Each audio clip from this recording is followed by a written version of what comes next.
Welcome to the Arena Decklist Podcast. I'm Jerry Thompson, joined as always by Brian Gottlieb, and we got a little something special going on this week. Discord has a new feature that I am told is like what exact? Clubhouse? Clubhouse. I don't know what that is either, so don't worry too much about that comparison. Basically, what is happening is that we are also recording this live for the fine folks in our Patreon, from our Patreon who are in our Discord. And they get to hear the episode a little bit early. So if y'all are interested in that, if you're already patrons, cool. Just know that this is going to be happening. I think that you'll have more of a lead-in time for next week. We'll have like a set time when we're ready to go. And if you want to listen to it like a day or two early, come join us. Yeah, as we do this more, we'll try and just like really hard commit to our recording times. We're usually pretty good. I mean, listen, we've been consistent with the Thursday afternoon recording times. It's about 3 p.m. Pacific time Thursday afternoon right now, and we usually hit somewhere between like 1 and 3 o'clock on Thursdays. So if we can have that general range, I think that's probably enough for our people to work with and try and get in and listen. Slowly over the course of the pandemic, that day moved back one, and then we have our very erratic sleep schedules that are in the mix as well. It's not like we're busy, like something has come up and we need to move it back, really. Nope, just might be sleepy that day, and that's always something you have to be able to adapt to. So we make it work. We find ways to do it. The other cool thing that's coming with this too is we're going to stick around after we finished with the live recording, and we're just going to take some Q&A from the people who are listening live. The way the Discord thing works is that people can like raise their hand to speak, and then we call on them and they're just in the call. And we don't have a way to get their audio into the podcast recording yet, so you're not going to hear any effects of this. But maybe in the future we can look at that. You know, we've done like the AMA episodes before where we just sit and talk for hours and hours about nonsense. Maybe we can find a way to do that live with our listeners. I think that would be pretty cool. Yeah, I think we could do that if we're not using Zencastr to record, right? If we were just doing something else. Right, we could do it in like Audacity and then just Yeah. I don't need to plan the audio specifics of it here, but I do think we can make it work. And if people are interested in it, tell us. That's always what we respond to and what we plan around. It's just what people want and what they want to hear and see from us. That's what we try and do. So, and now that we're kind of talking about this, I'm interested if people have other suggestions for things that would be cool, like folks that are a little bit more tech savvy than you or I. Yeah, we get by with our limited knowledge of how all this stuff works, but it's always like glue and duct tape that we're able to put together these things with. So definitely open to inputs, ways to use this platform. I think there's cool stuff. Like we talked about the potential for doing seal deck reviews on like the Arena seal deck weekends. We could do those quasi live and speak to the person who's providing it to us. And, you know, maybe if we want to do a live watch along with an event, I think this is a really cool way to do it, just because it lets people actually like chat with us. You know, it's one thing to have a text conversation on our Discord, which we're always down to do. Like we have the AMA channels and all that stuff, and I pop in and out of as many channels as I can. But I think it's another to just actually have a conversation with people, especially in these times where we're all a little starved for conversation. Yeah, video, I think we could do a lot of cool stuff with. Mm-hmm. So that would be exciting. Yeah. Anyway, Strixhaven has been fully previewed. Doesn't come out for another week or so. Long preview season. Real long. Really? Yeah, I mean, the time between the completion and actually getting to play with it, right? Oh, sure. Yeah. I'm definitely feeling that because we had like the historic stuff, and then the entire set finally got previewed and started building decks and stuff. And I'm just like, it's only supposed to be like a couple days before I actually get to put these cards into play, right? And it has been a minute. The preview season itself was pretty short. We only got, I think, one episode, really. Yeah, that sounds right. We did like a first look. We did first look, then we did historic, and now we're doing this one. Yeah, it's definitely the timing is off from previous sets. I know, like for Kaldheim, when we did the like SCG top 5 lists, I had already played with the set at that point, and it gave us a chance to correct like the things we got wrong on our podcast. Like Cosimo was a card that we had very high when we did our show, and then by the time we played with it, it was just off both of our top 5 lists for SCG, I think. And we haven't had that experience yet. And we did those lists. And that's kind of the genesis of how we're doing this cast today, because you and I submitted these lists over on Star City of our top 5 cards. And we both had the exact same reaction after we did it, which was, I feel like an absolute buffoon right now because I have no idea what I'm talking about. I liked your response when I sent you my top 5 list. You said I only had to Google 3 of those cards. Right. Yeah, I mean, that's what it is. There's so many cards that there's no cards simultaneously. Like everything is half playable. And I don't think I'm doing this set a disservice by saying it's the weakest set in a long time. I think that's pretty clear. But I also think it's interesting and good at the same time. Like I'm not ultra down on the set despite saying that. It just, the power level is super, super flat. And a lot of this stuff does not compare to what's already present. Yeah, so making a top 10 list would be like, well, I guess there's 4 playable removal spells in the set, and those would probably see play. I guess that goes on the top 10. It's like, well, that doesn't really help anyone to just make a top 10 list with like, mediocre cards or whatever. I think a lot of these cards have potential to show up in various spots, but it's not going to be like Goldspan Dragon kind of showing up in multiple decks, spawning new archetypes and stuff like that. Right. And that is why for the first time ever, I believe, we are abandoning the top 10 framework. We do not have a top 10 list for you. I mean, honestly, take these cards we're going to talk about today, choose 10 of them at random, and that's essentially where our top 10 list would lie if you really miss it that much. But we just wanted to talk about interesting cards, talk about what has gotten our deck building juices flowing thus far, and maybe just try and give you a new angle to approach this format with as we head into release in about 6 or 7 days now, I think. Is it the 15th or the 14th that the set finally drops? I remembered it as the 15th, but could obviously be wrong. Yeah. Wow, still a full week away. Just waiting, just out here waiting. Yeah, at least let us play with the historic cards, Come on. It'd be nice. All right, you want to get into it? Yes, let's get into it. All right, this is in, I cannot stress this enough. Not in any particular order. Zero okay? order. Does not matter. This is not me starting at number 10. This is not me starting at number 9. All of these cards are like tied for 30th, okay? Yep. Just want to get that out there, make that clear. First up, Velomachus Lorehold, 5R dub, 5/5, legendary creature, Elder Dragon, flying, vigilance, haste.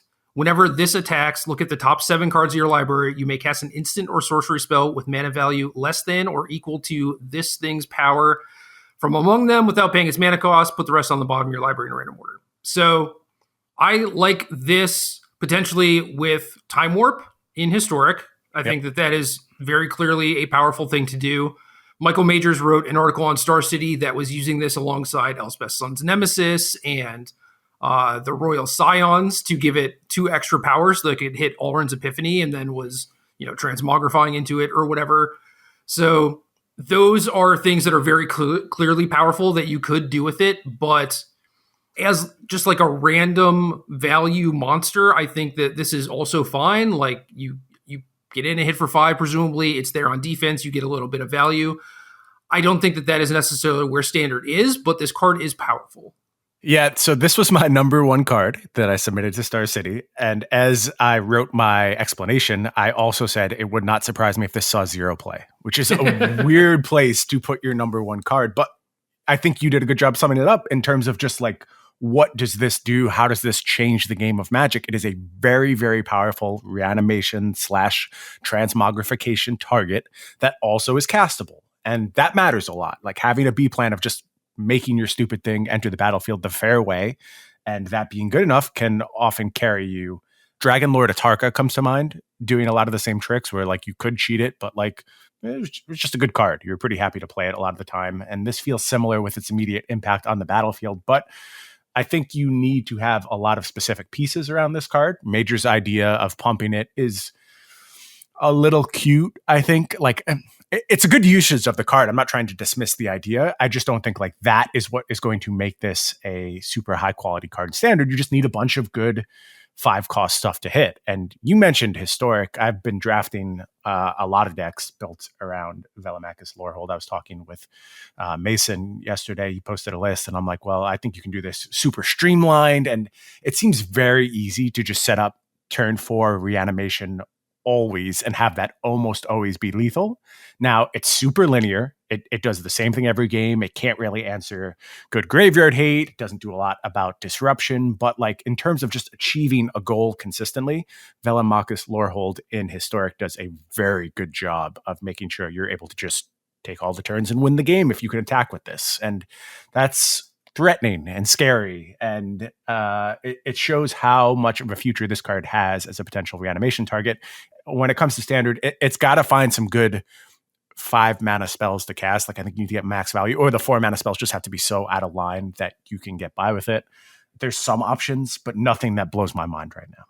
Yeah, I agree with that too. The reanimation stuff in Historic is interesting because like Faithless Looting and Unburial Rites makes that setup kind of trivial where Brainstorm too. Let's not forget that. Yeah, of course. Brainstorm.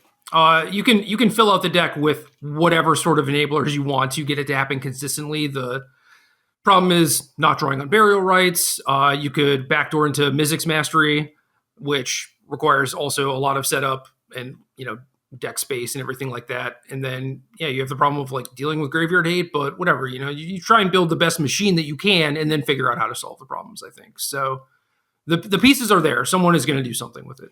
Yeah, my list had Prismari command just because you can answer Grafdigger's Cage and you have like another discard outlet, which it's not the primary function, but like having both in one card, I think can be pretty impactful, as well as answering any problematic creatures that would prevent you from doing your thing. So I think that card has some potential in those shells, but it's obviously like just a super linear theory craft deck at this stage, not something I'm concerned about. But the fact that you can do that in a format as powerful as Historic says a lot.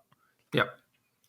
Next up, we have Galazeth Prismari, 2 UR 3/4 legendary creature, Elder Dragon, flying. When this enters the battlefield, create a treasure token, and artifacts you control have tap. Add 1 mana of any color. Spend this mana only to cast instant or sorcery spells. Babyest Goldspan Dragon is kind of how I look at this card. Yeah, and it plays very well with Goldspan Dragon, and I think that is a good core that you can put in a deck that has a lot of good support spells. The biggest problem I have with it is that deck also can just play Edgewall Innkeeper and a bunch of adventure creatures. And when you start doing Galazeth Prismari stuff, you're eating a lot of that space. But there's some really good synergies that Galazeth has in Standard right now. Like Gilded Goose comes to mind as a way to really up your mana production. Maze Mind Tome is one I've been messing with for a more controlling look at this, where you use Maze Mind Tome. And then, you're basically just going Galazeth Prismari into Goldspan Dragon, into Alrund's Epiphany with a bunch of other good support sorceries and instants in the mix. And it seems solid to me. You also get value from your adventure creatures because you can play the adventure side of them with Prismari mana. It's just, you can't fit it all. And that package of the 12 adventure creatures and Edgewall Innkeeper is so hard to outclass. So I've liked the way these decks look, but I'm not 100% sold it really moves the needle all that much.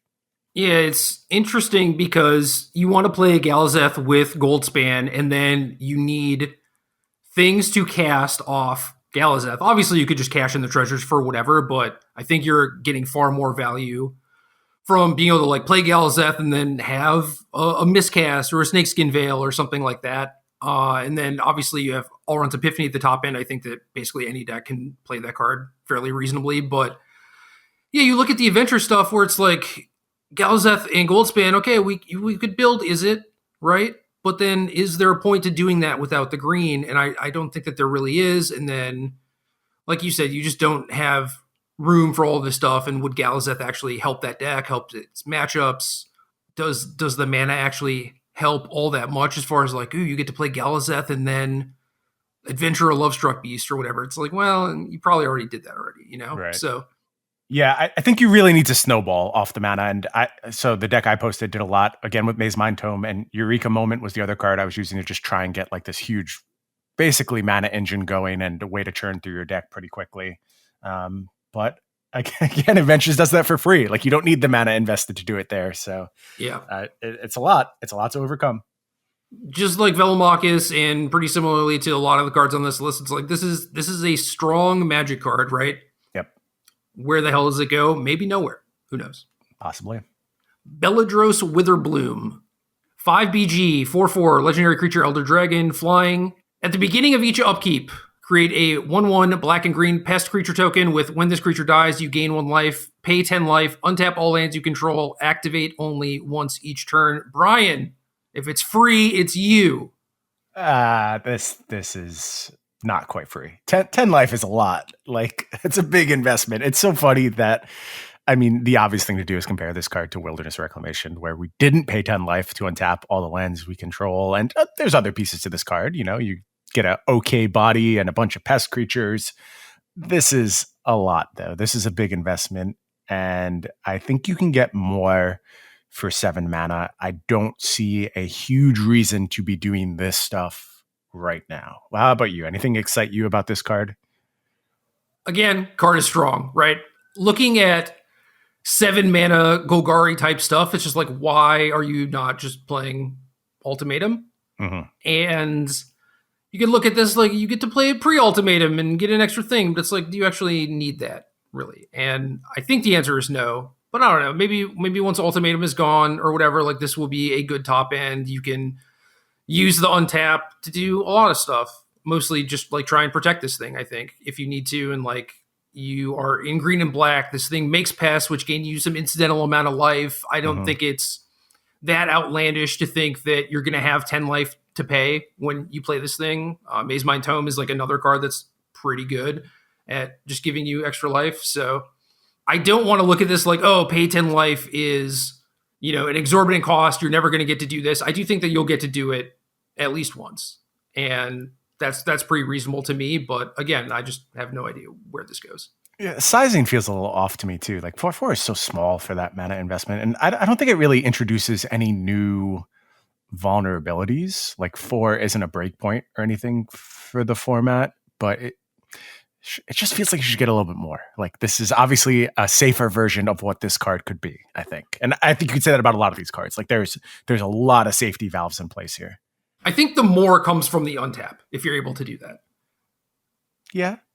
It definitely does, for sure. It just seems like even with that, you could get a bigger body attached. But I don't know. Maybe I'm too used to the Eldraine mode of everything does everything, and it's all very cheap. Yeah, or I don't know. Maybe underrating Verdant Force. I don't know. Yeah, that is an effect that I think we do historically underrate. Like as soon as you end up getting the payoff for that, be it from Coma, I think that's the main way we get this payoff right now, just constantly getting this fodder. And here the fodder being like pretty good defensive fodder. Like the life gain is not inconsequential when you're trying to stabilize, especially against decks with reach. So shouldn't write that off. I agree with you, but I'm not rushing to throw Beledros into any decks. I want to, but there's no reason to. Blade Historian, HHHH, where H is either a red or white mana, so 4 total mana, all hybrid, 2/3, creature, human cleric. Attacking creatures you control have double strike. Why is the double strike dude a cleric? I can come up with some smart-ass reason to give you, but I honestly don't know. That's not my forte. I'm here because this thing gives my creatures double strike. It is a human, which is the more important part of its type. That means that Winota now has access to some kind of double up effect similar to what it was doing in Pioneer previously or in Historic previously. It's obviously not quite the same, but I do think it matters for Winota setups. And there's something to be said for this card in more traditional aggro decks too. Like if you're just a high power aggro deck, I wrote, for instance, about mono red, and you have to give up your Faceless Havens to get to a place where you can cast this reliably, at least some number of them. Don't do it. Okay. In the abstract, I agree with you. What about a scenario where all that matters is you just always have it on turn 4 or turn 5, where you're just trying to pump damage as fast as possible?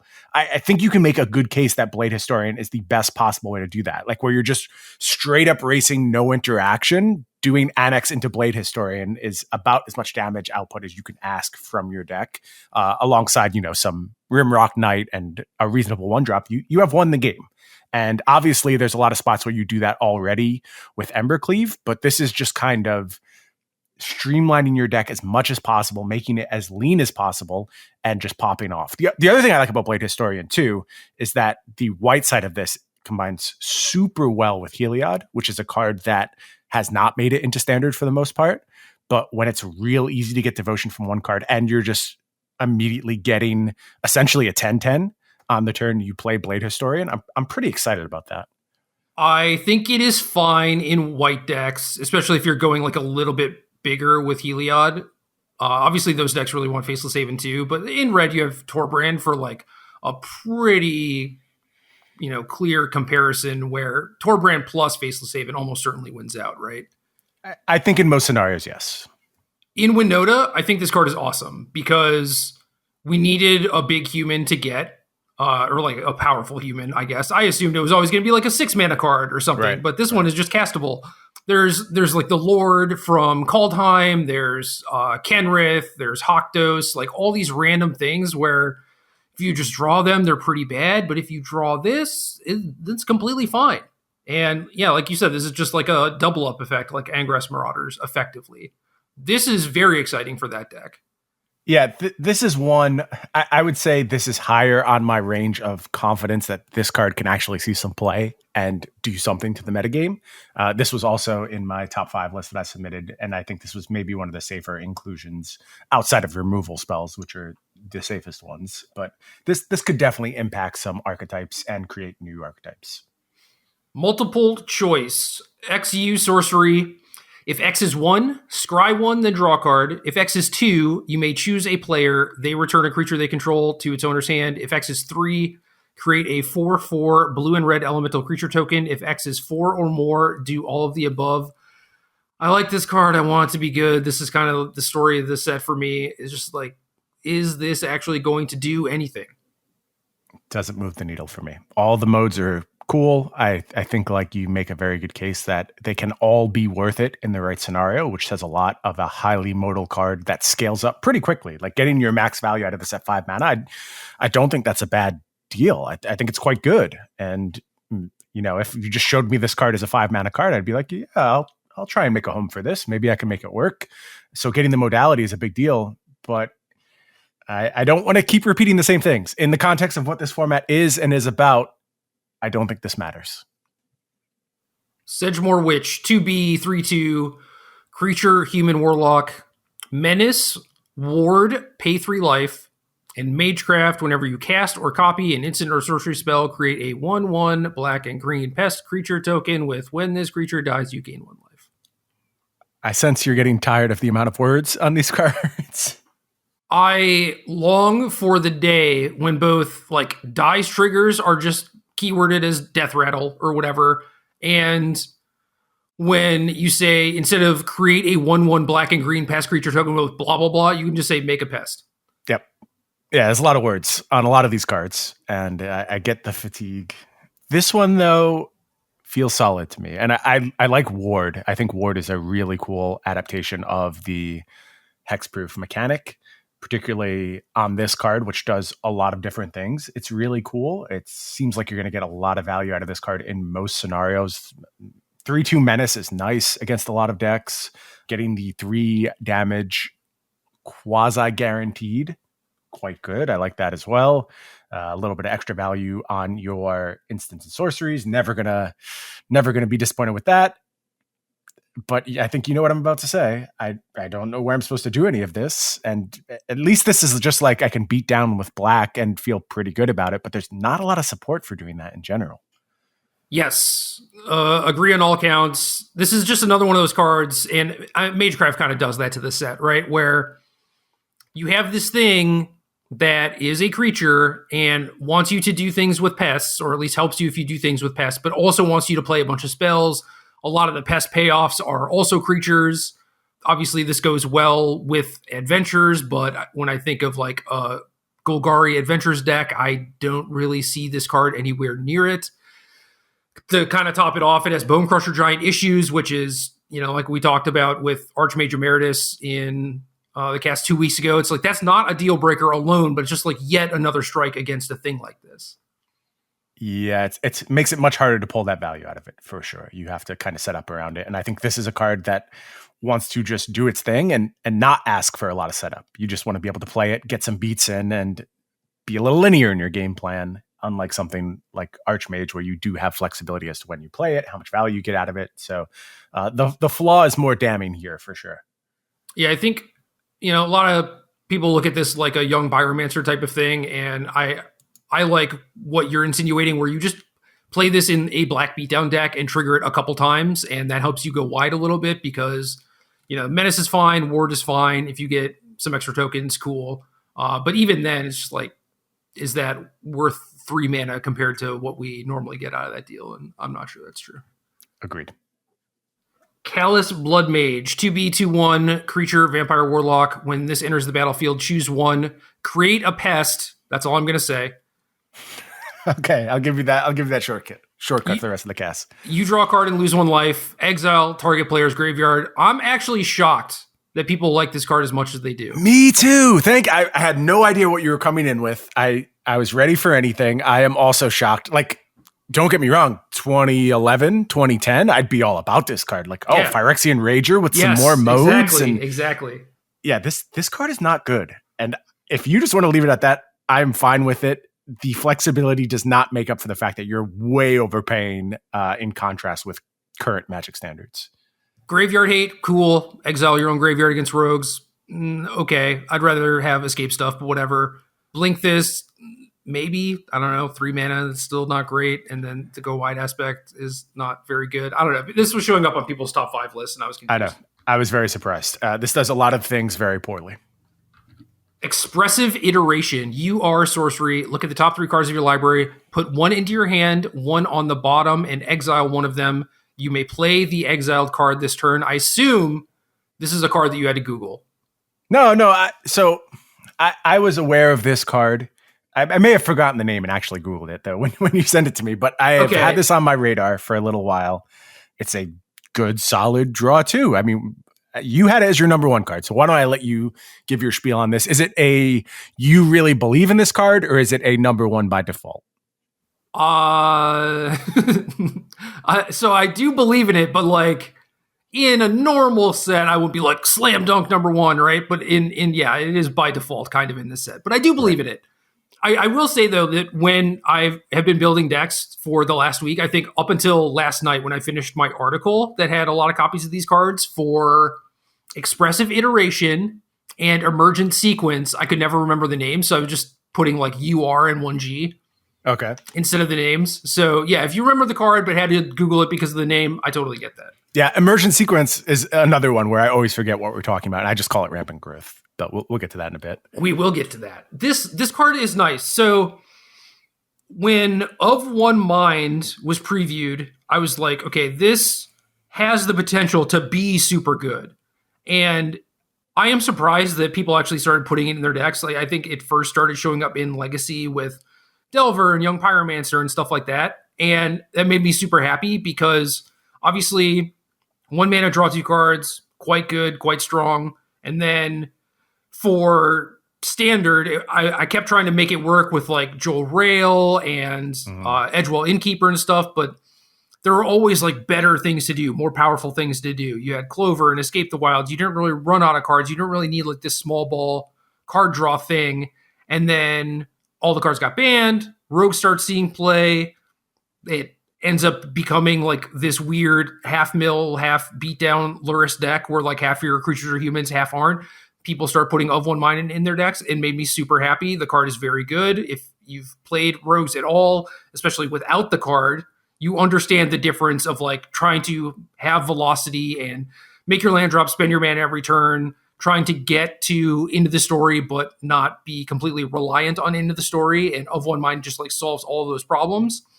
And that is a long-winded explanation of me saying, I think that this card is going to solve a lot of similar problems. Access to a draw 2 to be able to move through more of your deck, very, very important. I think that I am inclined to see the downside of this card when you start talking about it as like the number 1 card in the set. But that's not to say I don't think this is a playable card, or even I don't think this is a good card. It's just, it has some flaws that I don't think are readily apparent. I think it's harder to use to its maximum potential than people believe it is. And a lot of what people are using to kind of talk themselves out of the restriction here was just, oh, you make your land drop. And sure, I that's great. I think that's a really good way to always get paid on this. The issue is, though, unless you're using that 1 mana, then you only play Divination. And that's fine. Divination matters in a bunch of decks. So, and obviously it's not Divination anymore when you get to the late game. That's all great. That's all fine. And it's a really good reason why this card should see some homes. Well, I don't want to play large numbers in most existing Teamer decks. When I was like building around Galazeth, I split on your advice, which I think was pretty good advice, actually, where I was playing like originally 4 Maze Mind Tomes, and I eventually shifted to play 3 Maze Mind Tomes and 2 Expressive Iterations, which I think that deck will benefit from. Yep, and I'm fine with those numbers. Yeah, there's other spots where I feel that way too, but this card did get a lot better for me when I started thinking, okay, it's hard to play forward this card. It won't always give me what I want, but there's a lot of spots where, just like Of One Mind, I am interested in 1 or 2 copies as just a way to keep momentum going and bridge me to the late game. Make sure I always do hit that 3rd land drop and never miss. All those things matter. So I don't know what my tone is that I'm striking here. Like I am somewhat disagreeing with you, but not strongly, because I think this card is good. It's just so strange to see it as the number 1 card. And then I say that and I acknowledge that my number 1 card might see no play whatsoever. So I don't really know what you're supposed to do here. Find me a card in this set with no flaws. Yeah, it's not possible. It's like one of the removal spells for sure, right? But other than that, so this card, you're looking at it like, oh, if you don't use the 1 mana, it's a divination. Maybe you get a tap land off it, so that kind of saves you a mana that you would have had to spend at some other point. It's also divination that's a split card, impulse, or telling time, however you want to look at it. And I think that flexibility is nice. Like if you need to hit your 3rd land and you're digging on turn 2, cool. When you are putting this into your decks, I think that you need to be aware of your mana curve. Like obviously if you just have a bunch of 5 mana cards, it's going to be divination a lot of the time, right? Because you're not going to be able to play this and a follow-up. And in the very late game, it's pretty unlikely that you're going to be able to like play this and another spell on the same turn. But when you're talking about like Edgewall Innkeeper, Lovestruck Beast, maybe playing like Jasper Sentinel too, you have all of these potentially cheap cards and ways to spend that backup mana, where I think this card just starts looking really good. And yeah, maybe it's not a 4 of. I had it as a 4 of in some of my decks that were like hardcore ramping with Dryad of the Elysian Grove and stuff like that. And I think it's, just trivial at that point. But yeah, there are definitely a lot of instances where if you have a high mana curve, this card is probably not a 4 of, but I mean, Of One Mind is not really a 4 of either. So, sure. What do you think about this card's potential in older formats? Maybe, I don't know. Like, it is like 2 mana in Modern, for example, is a pretty big ask, honestly. Yeah. So I don't know. Obviously, you have things like Mishra's Bauble, where if you don't want to get a land, like, yes, you can do this and hit a land, and it's divination if you can't play a spell in the follow-up or whatever, but like, what if you have a bunch of lands already and it's like turn 5 and you're flooded? Like obviously you want to hit a spell off it. You don't want to hit another land at that point. But in Modern, there's like some free spells, Mishra's Bauble, whatever. There's like a lot of different things that you could do with this. So it's possible. I guess like, Prowess could maybe do this as a bad light up the stage kind of thing. Yeah. So I think there's 2 things that are happening when you go back to like say Modern with this card. Is it becomes easier to get that immediate value out of it without just taking a land because the spells are all cheaper. So it's more apt that you just are able to use that 1 mana in a lot of scenarios, and that makes it quite a bit better. The other thing is it's competing with way better cards, and drawing 2 for 2 mana isn't unheard of in Modern. Like there's ways to do that right now. You mentioned Light Up the Stage is a very effective one. Chart of Course has been close too. Chart of Course. There's even things like Sign and Blood that are out there that see no play. I mean, obviously there's color restrictions there, but Night's Whisper is also available, and that sees almost no play. So it's seen a little bit of play. Okay, so it's possible to do these things already. This might be more hoops, and it is color restrictive. So I don't think it's going to make it in Modern, except in rare occasions. That's kind of my read on this one. Just you'll see it here and there, but it doesn't do a lot to move the needle again for me. Yeah, I think Blue Red Prowess and the lands type of shell always, it makes it seem like this card could be good there, but the lands shell in Modern is Amulet, and it's like this card doesn't go in Amulet. So right. I think Prowess, maybe it is possible. And again, it's probably like a 2 of there. You don't want to overload on these things for sure. We'll see how much this gets distributed into these decks. Jadzi, Oracle of Arcavios. 6 UU, 5/5, legendary creature, human wizard. Discard a card, return this to its owner's hand. Magecraft, whenever you cast or copy an instant or sorcery spell, reveal the top card of your library. If it's a non-land card, you may cast it by paying 1 rather than paying its mana cost. If it's a land, put it onto the battlefield. You want to do the rest, or are we just skipping that part of it? It's not. It technically has a backside. Okay. I like that. That's where you fall on that, because I also am not super interested in the backside. Basically, you get to put a bunch of lands from your hand into play and a little bit extra. Journey to the Oracle, 2 GG sorcery. You may put any number of land cards from your hand onto the battlefield. Then if you control 8 or more lands, you may discard a card. If you do, return this to your owner's hand. So in theory, you could like play this on turn 4, put in a bunch of lands, and then still have Jadzi ready to go next turn. Cool in theory. In practice, probably not likely to happen. Okay, so the appeal here is that you play Jadzi and you win the game. That's basically what you're trying to do. Otherwise, you're not interested in this. I wrote my article on this, and that's what I was trying to do. Whether or not I succeeded, I don't know. The other problem I have with that is, can't you kind of just do that for 7 mana right now and in multiple ways? So why am I doing it for 8 mana when there's a vulnerability, and also you sort of really want to get an untap to completely go off with it? Because there are a lot of ways to do it for 7 mana. Okay. Like, you can turn Timber Symbiosis, you can Genesis Ultimatum, you can Castle so you're Brigg. You're looking to cheat a little bit here. Yeah, a little bit. Okay. I mean, I'm not trying to cast this for 8 mana without like ramping or whatever. I also had a Transmogrify deck. I had a Port of Carfell deck. Transmogrify is super interesting. And I think like finding another good Transmogrify target could be worth a lot. It's something that's sort of missing at this moment. We mentioned Velomachus. That's something you can do. And we've seen people just go ahead and Dream Trawl is one way to do it. Coma's good. Coma's another one. Yeah. So the more we're able to alter that package, the more I believe in setting that up. And it's a little bit easier to get to the point where you just put this on the battlefield and win on the spot, I think, when you're transmogrifying it. I mean, what kind of chains were you looking to do? I'm assuming, are you still trying to like Epiphany and take multiple turns, or what really is the setup here? Yeah, so the thing that is not apparent with this card is that when you Magecraft into a spell and you cast it for 1, you're also triggering Magecraft again. Yeah, it triggers again. So that is the main thing in my mind that makes this card appealing. You start seeing turns where you could like really go off if you hit a chain of spells. And if you're not hitting spells, then you're hitting lands to maybe like cast some more spells from your hand if you have cheap things. Yeah. And if you are playing a bunch of DFCs that are spells that also count as lands for you ramping and stuff, it's like you get to play a pretty high spell count in your deck still.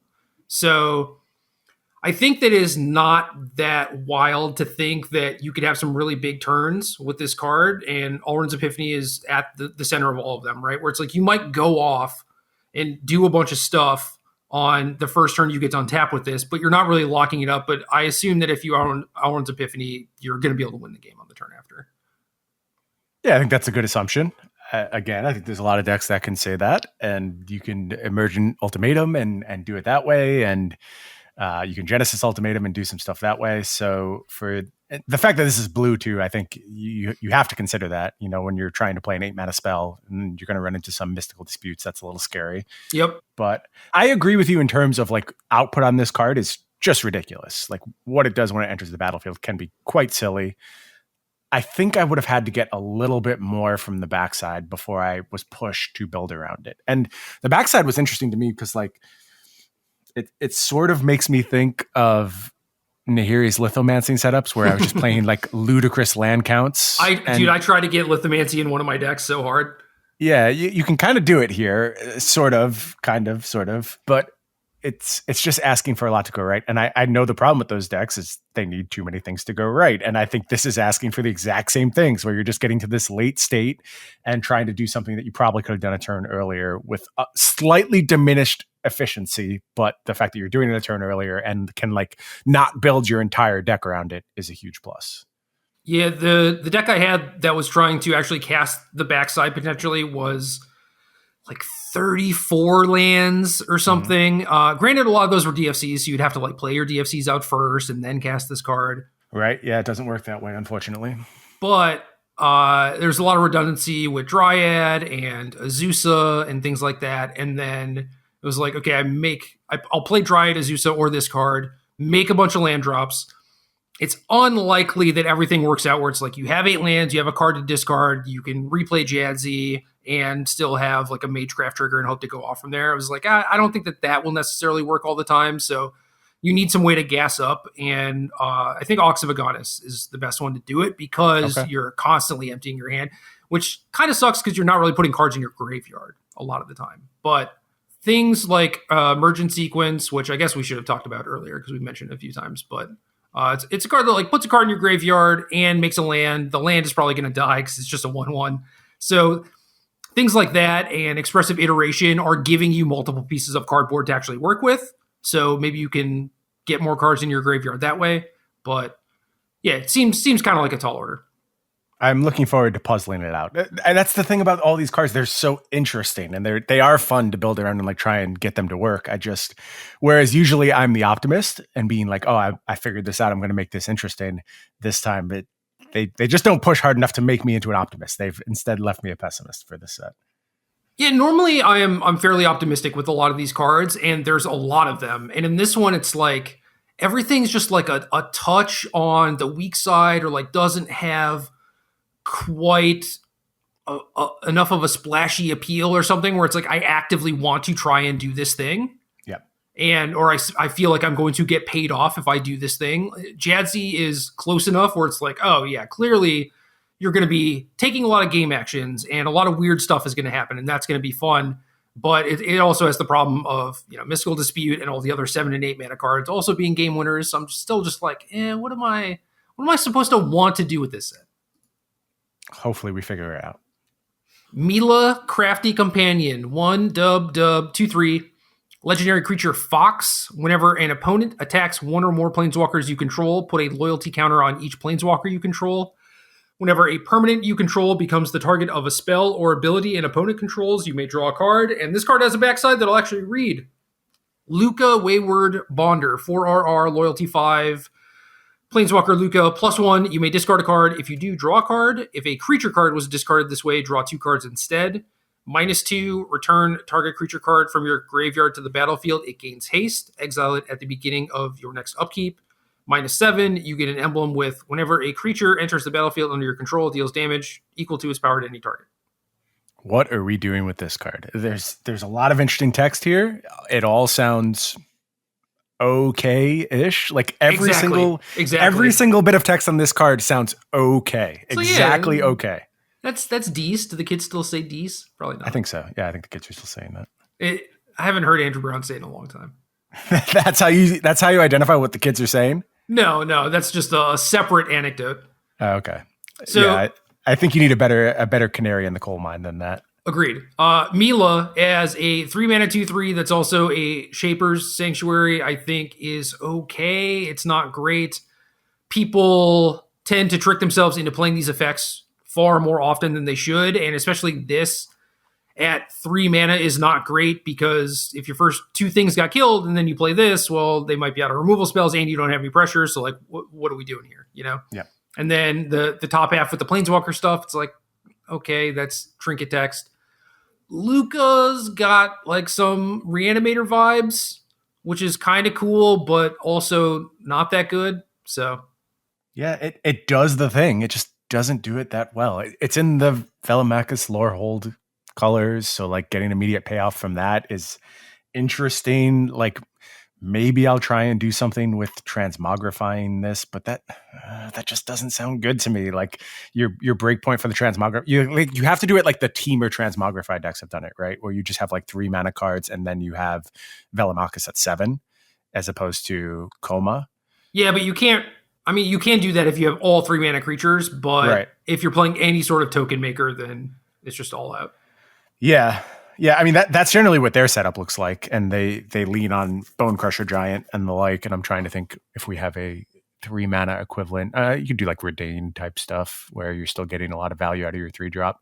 I don't know. I mean, I'll build the deck. I'm not telling you I'm excited about it and thinking it'll actually do something, because now you're contrasting all these creatures that you're playing to like trigger your transmogrify with the fact that you want instants and sorceries to actually get paid on your Velomachus. So you have to balance that out. And I don't know. It's a lot of balls to juggle, and none of them really seem all that powerful.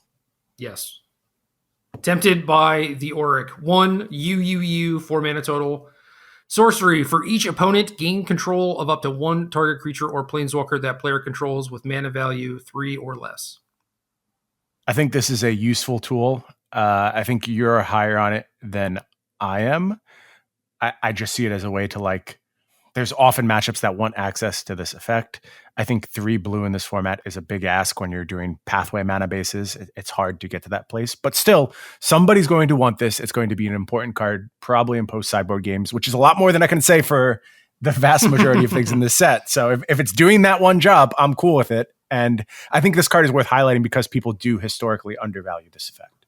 There have been periods where Low-Mage's Domination and the Akron War have creeped into main decks. We're kind of at that point right now, actually. And I think for non-rogue decks, this is a completely fine card to turn to. I guess like non-rogue, probably non-red decks, which is a weird split or whatever. But as far as the mana base is concerned, like, you can obviously build around that. You can slant slightly higher blue if you want to. The problem is all these decks are like triple double, right? It's like AA, BB, CC, and just, try and cut that part out of the equation and your mana will be a lot better. In theory, you can play the Snarls. I would not recommend it unless you're playing 2 colors. Yeah, the only spot I really love Snarl is in Boros decks. I think it makes Boros quite a bit better because a lot of the Boros decks are either like hard red splash white or hard white splash red, and I think the Snarls are really good in that spot. But otherwise, I've mostly excluded them from my mana bases. Yep, same. It is weird to get a cycle of dual lands and be like, yep, these aren't playable, but yeah. Well, it is what it is. They do an important job, though. Like, making those specific mana bases better, I think is good for the format, and I like that Boros gets a little boost. It's just weird that that's really the only time I've reached for these lands at all is in building Boros decks. Yeah, but I'm sure after rotation, no Triomes, no 3-color decks, whatever, then you'll probably look at these a little bit more. Sure, yeah. Elite Spellbinder, 2-dub, 3/1, creature, human, cleric. Yet another cleric. Flying. When this enters the battlefield, look at target opponent's hand. You may exile a non-land card from it. For as long as that card remains exiled, its owner may play it. A spell cast this way costs 2 more to cast. Card is really good. I like this way of doing things for white. I think it's a really cool effect to give white access to. It's kind of like taxing, but also disruption. It's a pretty exciting path for white to go down and start exploring. Redain exists, and I think it occupies a lot of the same space that this card would otherwise occupy.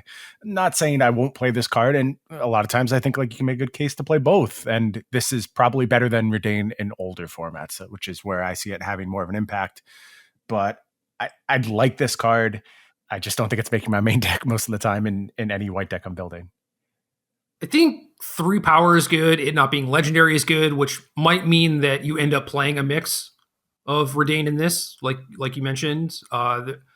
This still works even if it dies, which I really like, because that was always the sweat against Ultimatum, where you play Redain and then you're just like, well, I hope that my 1-drop protection creature works or whatever. Like you're normally just, you play it and you just pray that it lives. Whereas this, you're just like, whatever, like you have to kill all my stuff anyway. I'm still getting the taxing effect from it no matter what. And that makes me want to consider it a little bit more. I mean, making their 7-drop always costs 9. That's a big deal. You've actually changed the entire texture of the game. And I believe it will have an impact on the format because of that ability. It's again, a very medium version of the effect. Like it's very cool. I'm happy it's there.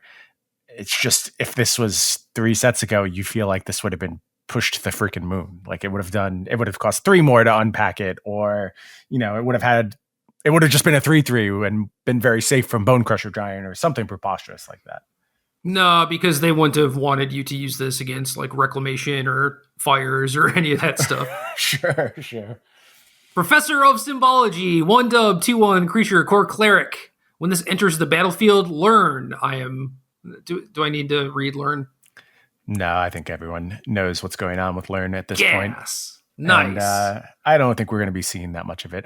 I'm going to applaud them for how they balance this mechanic. I think this mechanic is interesting. I think there are spots where I do still want to play Professor of Symbology, and I think it's quite a good card, but it's safe. Also a cleric. Also a cleric, yeah. A lot of clerics in this set. But it all feels safe to me. And I think that's the right approach to do something like this, because otherwise you would have had some very, very similar looking games playing out in the same fashion over and over as you just played your learned creature, got the same spell all the time, never missed your next land drop, so on and so forth. I like that Professor of Symbology can still do some of that stuff. I worked mostly on devotion decks this week, and I had a weird looking one where it was Heliod and the black-white 4 hybrid enchantment, the name of which I can't remember, but it gives creature tokens +1/+1. I was playing it alongside Professor of Symbology, which does a really good job of getting you creature tokens for some reason. I don't know why that's what it's focused on, but it does that. And then there's also like life gain, so you can exploit your Heliod. That was in the form of environmental sciences, which I think is like the most important of the lessons. It's just a way to always make sure you're finding that third land in desperate situations. So works as kind of a bailout clause on these creatures.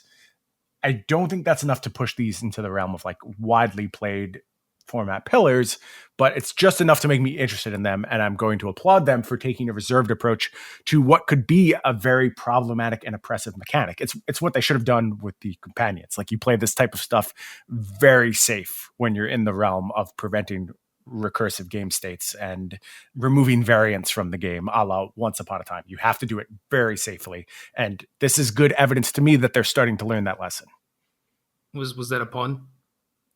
No, but now it is. Like all my puns, it came unintentionally, as I keep telling you, and I know you don't believe me, but I don't believe you.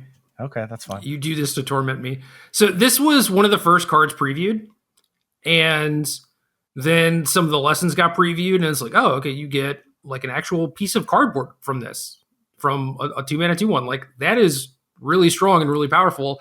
And then as the set continued to get previewed more and more, I'm just like looking for more decent learn creatures or learn spells or in good lessons and stuff like, and it just never came. It was just like this was just the only good card, really.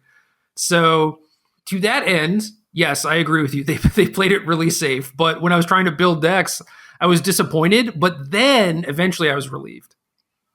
Yeah, I understand the gamut of emotions you ran through. You want everything to be cool and worth building around, but some things it's just better not to open Pandora's box, and I am happy with where the lessons fell for sure. Emergent Sequence, 1G sorcery. Search your library for a basic land card, put it onto the battlefield tapped, and then shuffle. I read this for the first time. I'm just like, wait, what? 1 green? Right? And then that land becomes a 0/0 green and blue fractal creature token that's still a land. Put a +1/+1 counter on it for each land you had enter the battlefield under your control this turn. Mm-hmm. There's the catch. Little vulnerable for that land, but I think that's okay. This is just like your 2 mana creature. It's filling a role that we've done before. It's Aquarian Elves. Who cares? Right? It's completely fine, completely reasonable. They gave me a mild heart attack when I thought it was Rampant Growth. Just Rampant Growth, yeah.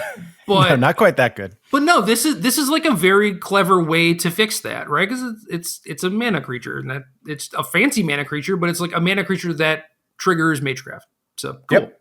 Yeah, I think it's a very cool card. I also like, I don't think this is a huge part of the card, but I like that it has potential upside situations. Like if for some reason you have put 4 lands onto the battlefield in a turn and this is your last spell, you've made a valid threat, which is not something you can usually do from your pure ramp spell.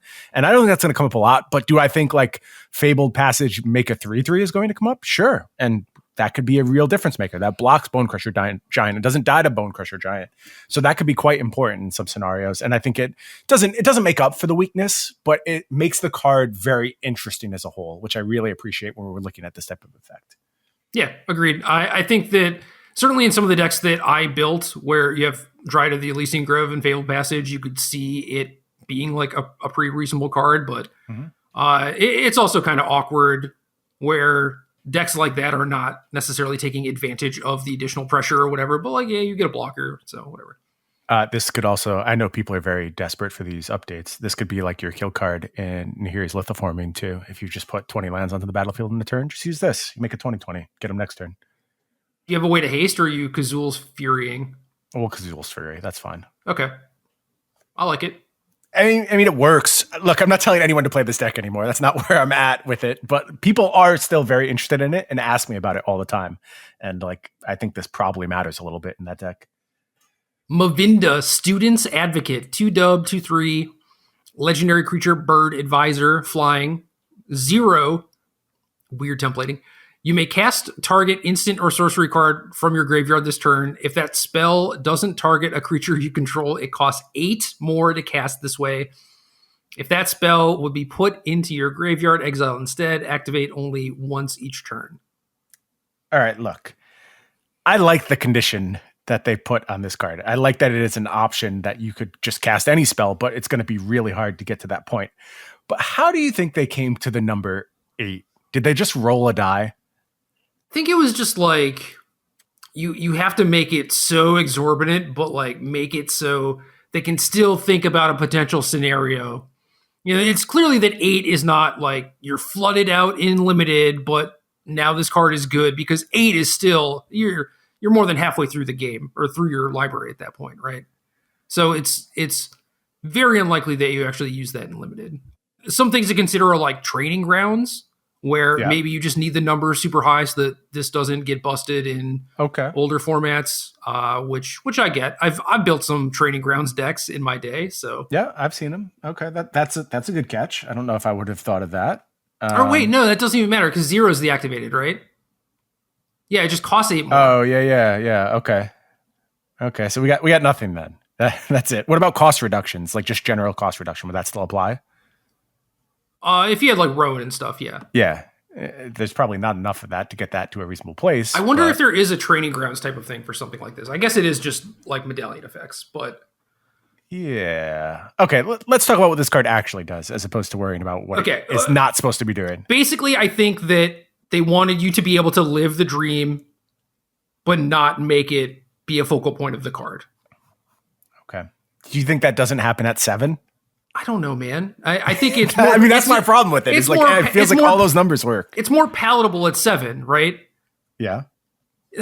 Once you go from like 6 to 7 to 8, it's not just 1 mana more, right? It is kind of exponential. Yeah. It's so much more work. It was just so shocking to me to see that number on the card. I don't know how you end up there. I'm not even saying it's wrong. Like it's fine. It's a fine number. I just don't know how that's the number you arrive at. But I like this card for when I'm not paying 8. It feels a lot like Feather. And I kind of wanted to talk about this in conjunction with a couple other cards that we have on our list, if that's cool. Go ahead, because I don't particularly care for this, so I'll just take a break. Okay, you check out. I don't know the name of the cards. Are they actually present on our list? Clever Lumamancer. Thank you. That's the first one. Lumamancer? It's Lumamancer. I actually learned this prior to the cast because I knew this was one I would have messed up 100. I want to say Luminancer for sure. Yeah, but it's Lumamancer, and I know that it is a fact I can share with you, and I'm proud of it. I wanted to start with LUM because of like light, right? But then you don't want to follow it up with a Mancer because that just doesn't. Yeah, so I want to say Luminancer. It's a very strange word. Anyway, there's also your Ground Rift. Yeah, what's that card called? Why can't I find it right now? I didn't write it down. I didn't want to talk about it. I know I wrote it in my text to you. Hold on, I'm going to pull out my phone, and then we will look at it there. Show of Confidence. Thank you. Show of Confidence. Okay. Even if I agree that these cards are not that good, Show of Confidence basically has Storm. It is very challenging to make a card that has Storm that doesn't matter in some way. See Ground Rift, and which is not a good Magic card whatsoever. But when you copy it a bunch, busted it does Magic stuff. card. Busted Magic card. Yeah, I mean, like, kind of. It sort of is. Anything with Storm is a little bit busted. And this is as close, I think, as you're ever going to get to seeing Storm in Standard again. It works really well with Clever Lumamancer. When you combine this stuff with Mavinda, it sort of looks like a real deck to me. I posted something on Twitter that I thought looked solid-ish. There's some changes you could make for sure, and some numbers that need to be adjusted, and some cards that people proposed to me that I actually thought were pretty good adaptations. So I will say that your deck looked solid to the point where I thought that someone could tune it and have it be decent, and then I would pick it up at that point. But I didn't want to look through all the really bad like white 1 and 2 mana cards to try and figure it out. But maybe I should just go through your Twitter thread. It feels like the internet did it for me. Yeah, the internet looked at a lot of them, and a lot of them made sense to me. It is certainly fragile and asks the format to be about some specific things, and you're playing a lot of things that have Bone Crusher Giant problems, but it does feel closer to like a real new archetype than most other things I have looked at this point. And I just believe that Storm is a near impossible mechanic to balance. So it's pretty easy to set up turn 4 kills with the list I was looking at when you have Clever Lumomancer and a bunch of like 1-drop stuff. There's also the 2-drop Magecraft creature, which gives all of your creatures +1/+1. So if you go like turn 1 Lumomancer, turn 2 that, and then turns 3 and 4 are doing any type of pump effect. And, you know, you could do turn 4 Defiant Strike, Ground Rift, and then do this thing where you now storm off and you get 3 copies, and your Lumomancer is +10/10, I think, total, and +5/5 being given from your 2-drop, and all of that stuff is trampling. I think you've won the game at that point. Like, you should pretty easily be able to kill, and that's a lot of cards to put together, but they're redundant. They're cards that there's multiple effects of. There's Defiant Strike, there's Crash Through, all that stuff cycles.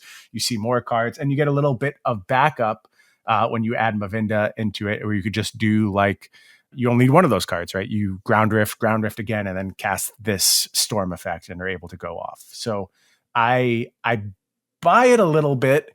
I do think a lot of things have to go right for this to be part of the format, but it's closer than most of the other stuff we're talking about here, and that's all you have to do to be on our show today. So congratulations, you made the cut. So a couple things. I think it is funny that there are certain archetypes that people just don't even try to build or care about until it becomes a thing, and then it just becomes part of the zeitgeist, and then people are always trying to recreate it. So like, this is heroic vibes. Yep.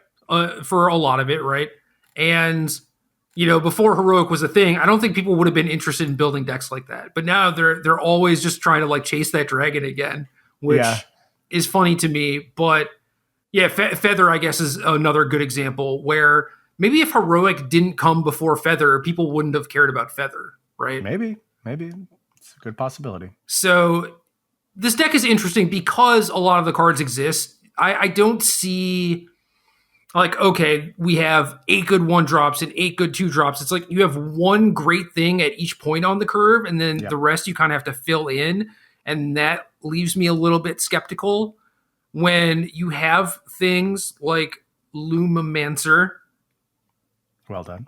It still feels like I said it wrong. When you have things like that, like these 1-mana cards that are so threatening that they must be Bone Crusher Gianted, like you're winning on that exchange, right? You're trading 1 mana for 2 mana, obviously a great deal. If you have multiple of these things, which means that they have to like Bone Crusher them all, then you're also getting ahead in that exchange because a lot of these decks don't play that much removal.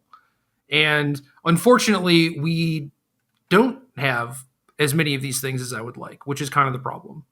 Yeah, I was looking to cheat through that by just playing a lot of card draw. So I did have like Showdown of the Skulls. The other thing you could do, though, is just play Lurrus if you stop it too. I think you just don't have enough. Yeah, but then you can't play Mavinda, right? Like you could just play Lurrus in the deck, which I think is fine. Okay, yeah, that's an interesting option. I think there's ways to build a lot of card advantage into these archetypes right now, which aren't usually there. And if you can be explosive and have just that little bit of resiliency, that's sometimes all a deck like this needs. Yeah. Anything else about your heroic Niv-Magus Elemental Feather Storm deck? No, that's the extent of it. I am not over the moon about it, but it is something that it's going to be one of the first decks I play when Arena finally releases the set. I'll say that. It is powerful, so therefore it is worth looking into the end. Yep. Unwilling Ingredient, B, 1/1, creature, frog, menace. 2B, exile this from your graveyard, you draw a card and lose 1 life. This is the correct way that Foulmire Knight should have worked. That's an interesting take on this card. You want to play the creature first and then draw a card later. You know how many games I was like kind of flooded and knew that if I cast my Foulmire Knight, even if I was getting beaten down, that I was just going to lose, right? Yeah. Or like you're just so encouraged to hold on to Foulmire Knight when a lot of the times you need the 1/1 Death Touch thing. And I felt that tension, which I guess is kind of interesting, right? But at the same time, this is just so easy.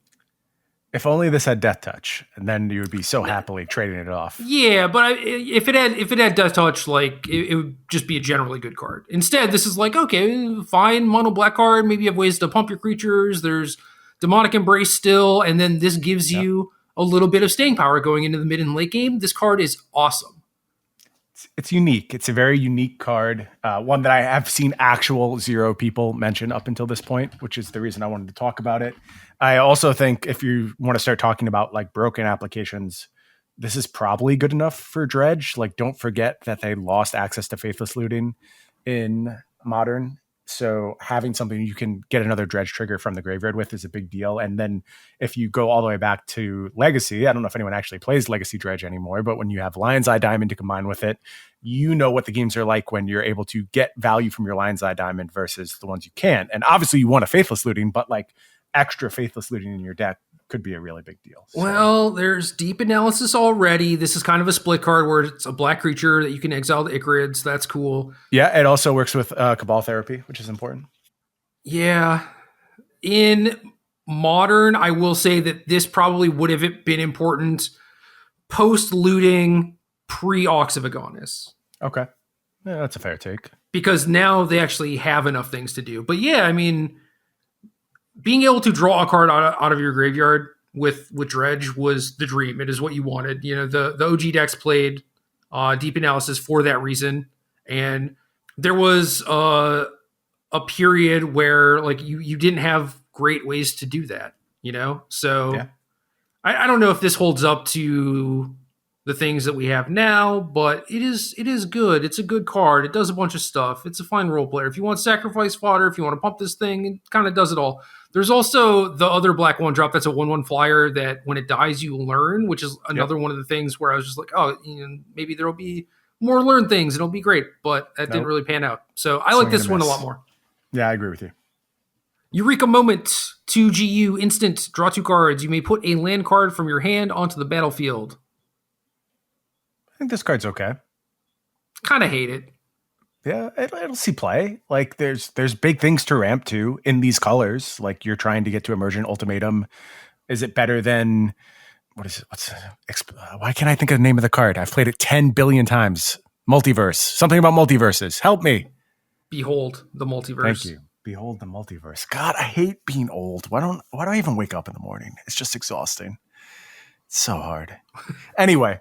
Play this card in some scenarios instead of Behold the Multiverse, and I think you'll be happy with it. You might split in a few cases, and I've used this a bit. I mentioned in my Galazeth Prismari deck, this was something I was interested in as a way to keep that chain going and a way to get up to my 6 or 7 mana for Alrund's Epiphany. So I think it has uses. It is going to be outshined a little bit by Behold the Multiverse, but I'm sure it'll make some of my decks. Now that people have played with Behold the Multiverse, when you see like Glimmer of Genius or Eureka Moment compared to a card that does a functionally similar thing, but you can split up the cost, like you see the difference that makes, right? Sure. You just like feel it. Where if that card was like 4 mana, it would just, you know, be rotting in your hand because you're forced to be doing other things or whatever. And it's not that I feel like this is another version of those cards because like it also does ramp you. So maybe you get to double or triple spell on the next turn, or maybe the land that you get to put onto the battlefield means that you can cast a removal spell or something too. So like this feels better than those, but it just, when you have Behold the Multiverse available to you, I can't really see playing this before that. I think that there are going to be some instances, and I've had this card. I've been thinking about it and trying to put it in my decks and just tuning and thinking about the decks. At the end, I always end up cutting this card, always. And I don't intend to. It's always on my like maybe list, right? So it's weird. I would be shocked if this saw like a lot of play. Yeah, I think the same way you feel the difference between splitting the cost of Behold the Multiverse, you're going to have to play this in a deck where you feel the difference of getting to your mana breakpoint a turn earlier. Yeah. And does that deck exist? I think Emergent Ultimatum is a good case for that. And that's the whole kit and caboodle. You're trying to get to that spot. And the fact that you have some 2-drop accelerants, so you're able to do this on turn 3, you just got a good chain going, a good fluidity to your deck. And like I use this in my teamer deck alongside of Emergent Sequence. So I just had multiple ways to get to the spot where I was playing this on turn 3 and really get that snowball going. If you're not doing that, I'm 100% with you. Behold the Multiverse is a abstractly better card, but I do think this can have uses. I think it has uses too. I just find it hard to believe that when those decks are trying to, kill a bunch of stuff, get 7 lands, get an ultimatum, they need a bunch of resources. They're still not maxing on Behold the Multiverse because of how slow it is. Yeah. That I find it hard to believe that Eureka Moment will make the cut, but we'll see. Yeah, maybe it has to be something else. Maybe it's reinvigorating Genesis Ultimatum for some reason, or it's an important card alongside Velomachus Lorehold to find. There's other spots where this could potentially shine, even if it's not alongside Emergent Ultimatum. Yeah, I definitely agree with that. One of the decks I built was a Titan's Nest Jadzi deck, and I wanted to put that card in that deck, but it didn't make it. Okay, yeah. Daemogoth Titan, Daemogoth. I would say Daemogoth, but with a low degree of confidence. H, where H is either a black or green mana, so 4 total mana, just like Blade Historian. 11/10 creature demon. Whenever this attacks or blocks, sacrifice a creature. Here's my theory. It's big. It's big. I mean, that's the extent of it. The return you are getting for 4 mana to produce an 11/10, even if this card was like hot garbage, and it sort of is. Like, I think this restriction is more meaningful than people expect it is.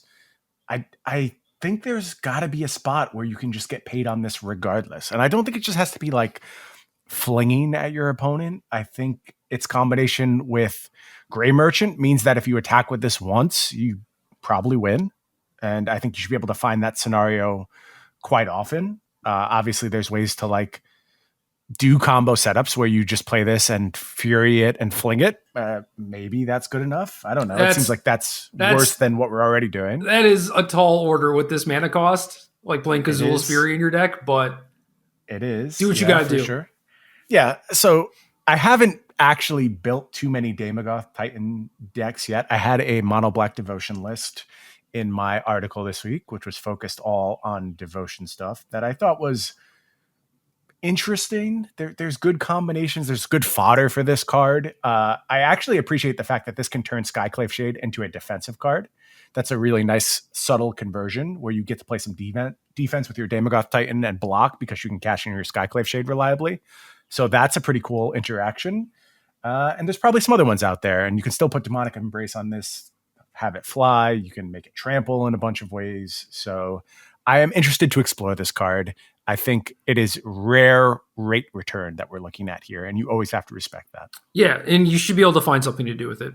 The B1/1 flyer that dies, you learn, you get the 3 mana card that makes some pests. Like there are definitely ways to fuel this thing. Sedgemoor Witch is another solid one. That's a good one. Yeah. You don't even need a ton of spells. Like I said before, trigger it once or twice, you're probably fine.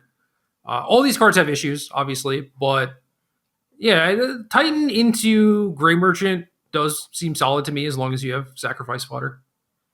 Yeah, Grey Merchant's a weird card, one that we certainly expected much more from it than we got. And I think it has proven itself to be much weaker than we expected, but you get the right support around it. I mean, there's like Fiend Artisan out there. There's good cards to back this up. And at some point, there must be enough black pips on the battlefield where you can actually start to take Grey Merchant seriously again.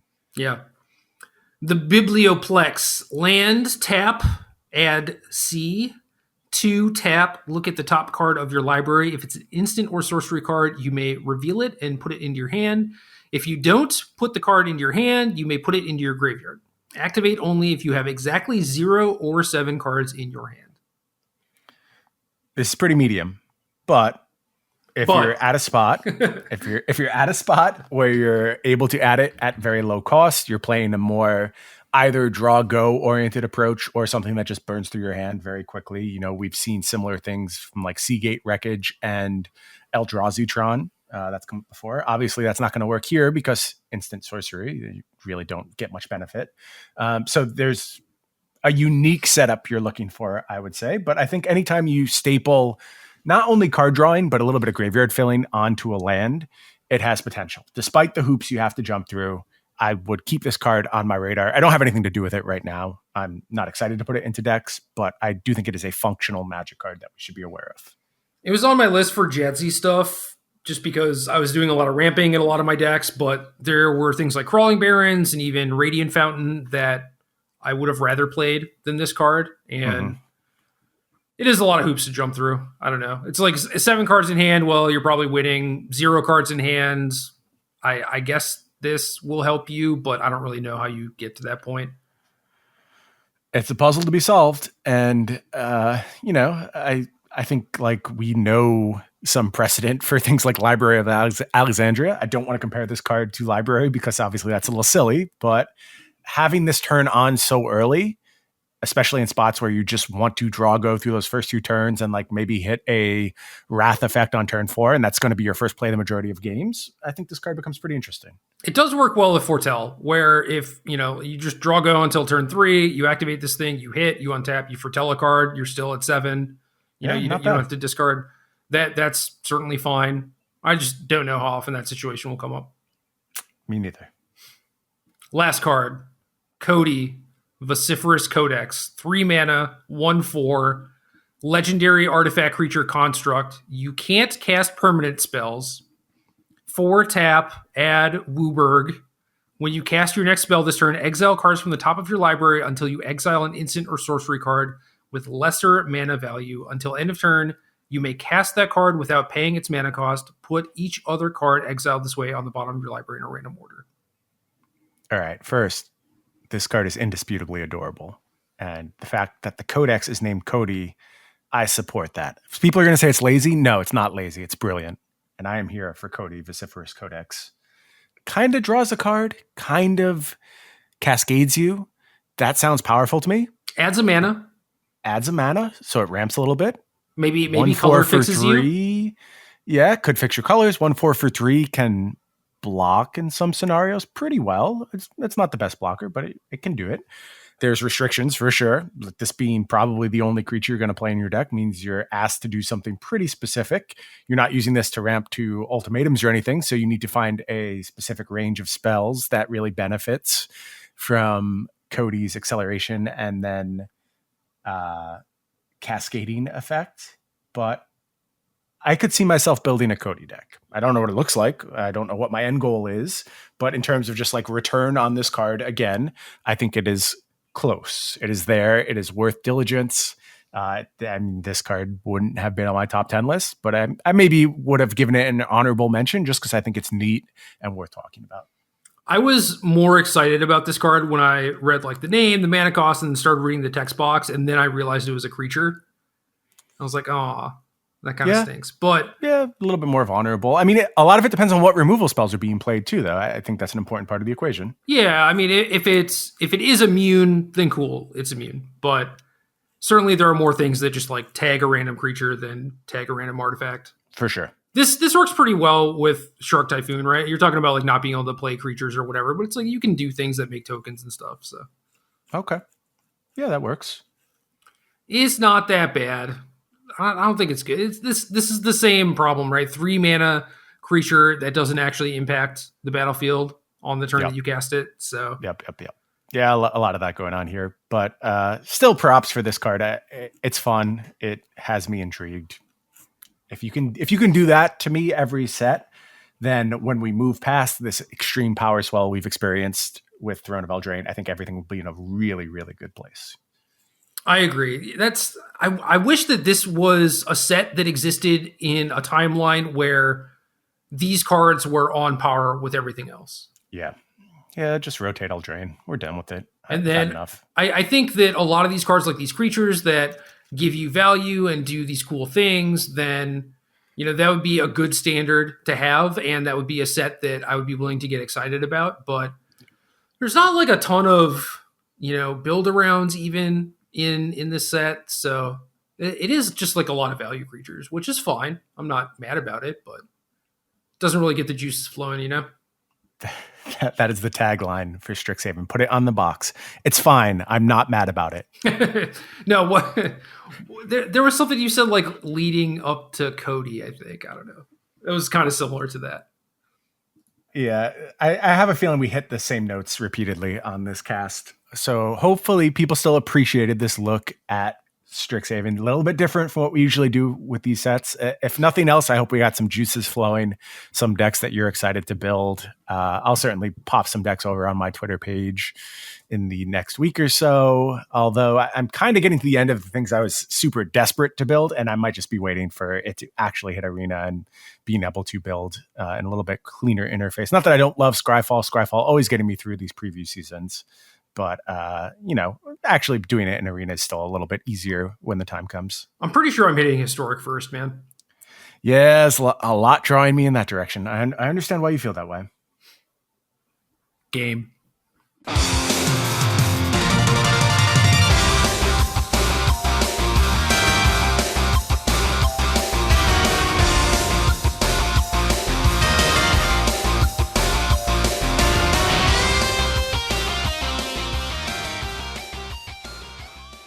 Good luck.